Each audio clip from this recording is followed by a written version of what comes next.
परिचय। तनु अपने बगीचे के पौधों में रोज पानी देती है।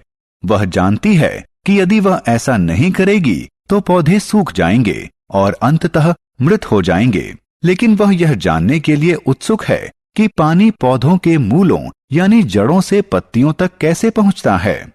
इस पाठ में हम पौधों में जल, पोषक पदार्थों और आहार के परिवहन के बारे में चर्चा करेंगे। उद्देश्य। इस पाठ के अंत में आप निम्न करने में सक्षम हो जाएंगे: जड़ों का महत्व समझाना, जाइलम की भूमिका का महत्व समझाना, प्रकाश संश्लेषण को परिभाषित करना, फ्लोएम यानी पोषवाह की भूमिका को परिभाषित करना, वाष्पोत्सर्जन को परिभाषित करना। जड़ें।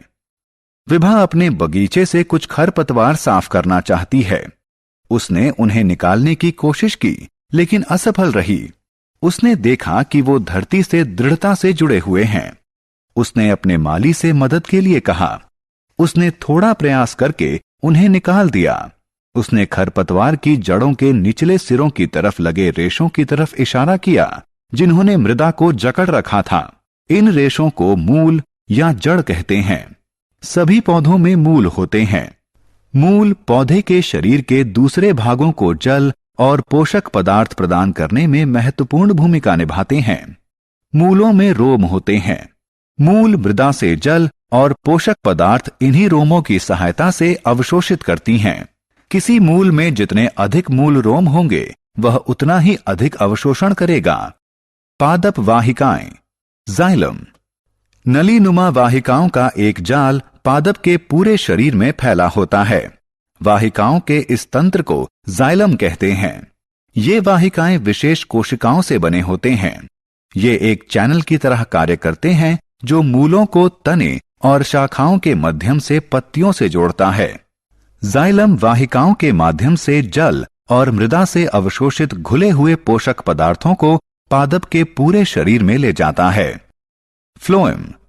रिया सुबह का अल्पाहार बहुत जल्दी में खा रही है। उसकी मां उसे सलाह देती है कि वह भोजन को अच्छी तरह चबाकर खाए, जिससे पोषक तत्व शरीर द्वारा अवशोषित हो जाएं। मनुष्यों और जंतुओं में एक परिसंचरण तंत्र होता है जो भोजन द्वारा अवशोषित पोषक तत्वों को शरीर के विभिन्न अंगों तक ले जाता है। पादपों में इस कार्य के लिए फ्लोएम होता है।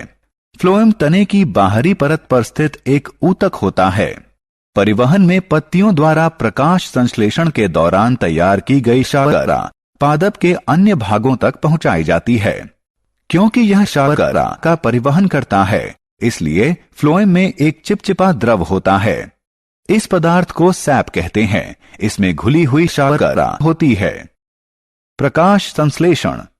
जैसे मनुष्यों को जीवित रहने के लिए भोजन की जरूरत होती है, उसी तरह पादपों को भी जीवित रहने के लिए भोजन की जरूरत होती है। प्रकाश संश्लेषण वह प्रक्रम है जिससे पादप अपने भोजन का निर्माण करते हैं।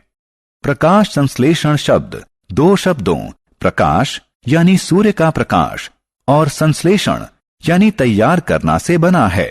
अतः प्रकाश संश्लेषण का अर्थ हुआ प्रकाश की सहायता से तैयार करना। इस प्रक्रम में पौधों की पत्तियां सूर्य के प्रकाश का प्रयोग कार्बन डाइऑक्साइड और जल से भोजन संश्लेषित करने के लिए करती हैं। प्रकाश संश्लेषण से शर्करा और ऑक्सीजन प्राप्त होती है। आत्ममूल्यांकन। अब आपकी जानकारी को जांचने का समय है। संबंधित बॉक्स में सही विकल्प चुनकर लगाएं। वाष्पोत्सर्जन। पत्तियों का एक महत्वपूर्ण प्रकार्य है पौधों को गर्मियों में शीतल रखना। यह वाष्पोत्सर्जन के माध्यम से संभव होता है।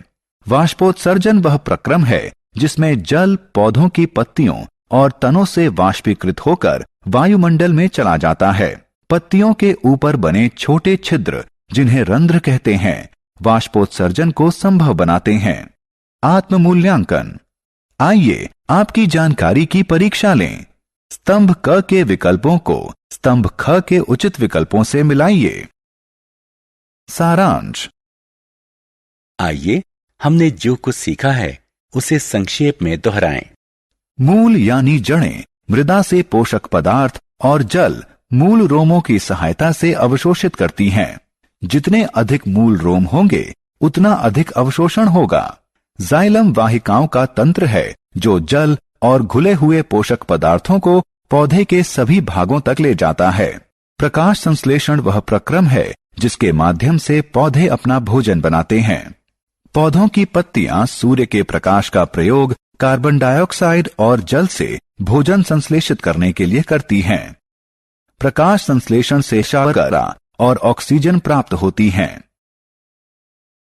फ्लोएम प्रकाश संश्लेषण द्वारा तैयार शर्करा को पौधे के सभी भागों तक ले जाता है।